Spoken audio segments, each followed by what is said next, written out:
Hello everyone, मैं ज्योति श्रीवास्तव आज एक बार फिर से अपनी यूट्यूब चैनल म्यूज़िक फंडामेंटल्स पे आपका स्वागत करती हूँ।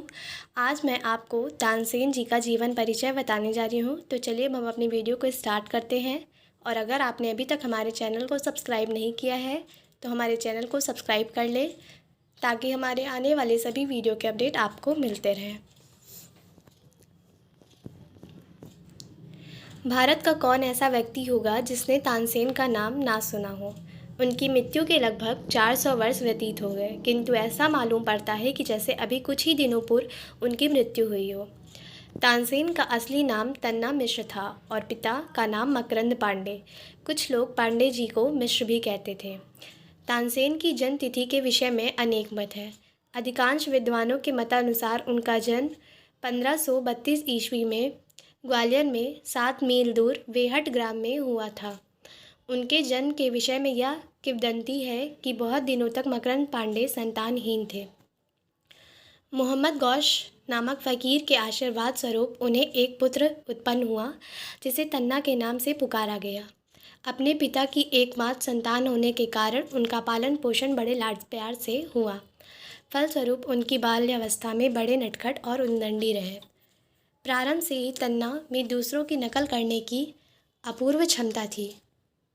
बालक तन्ना पशु पक्षियों तथा जानवरों की विभिन्न बोलियों की सच्ची नकल करता था और हिंसक पशुओं की बोली से लोगों को डराया करता था। इसी बीच स्वामी हरदास से उनकी भेंट हो गई। मिलने की भी एक मनोरंजक घटना है। एक बार स्वामी जी अपनी मंडली के साथ पास के जंगल से गुजर रहे थे।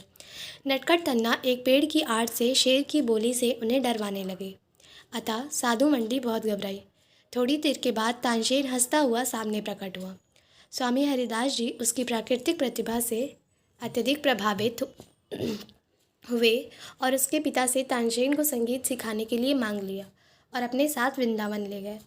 इस प्रकार तानसेन स्वामी हरिदास के साथ रहने लगे और 10 वर्ष तक उनसे संगीत शिक्षा प्राप्त किया। अपने पिता की अस्वस्थता सुनकर तानसेन अपनी मातृभूमि ग्वालियर चले गए।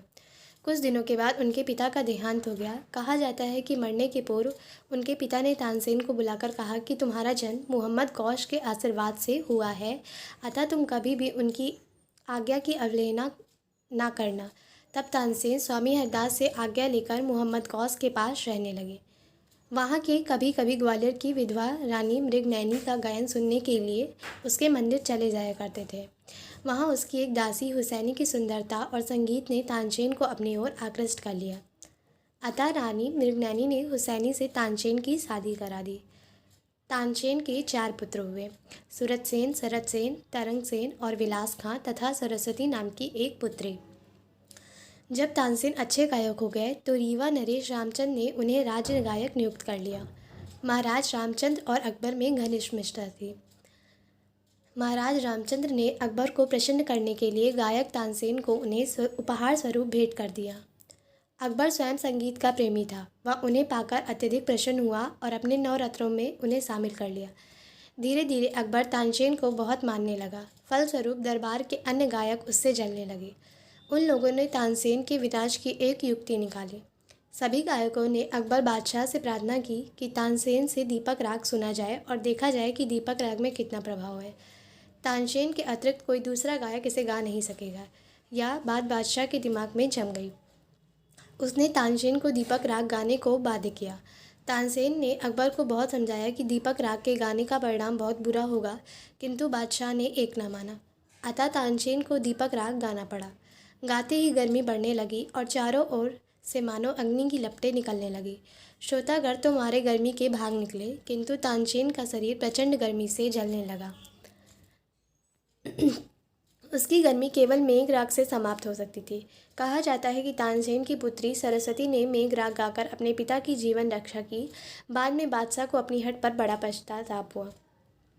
बैजू बावरा तानसेन का समकालीन था। कहा जाता है कि एक बार दोनों गायकों में प्रतियोगिता हुई और तानसेन की हार हुई।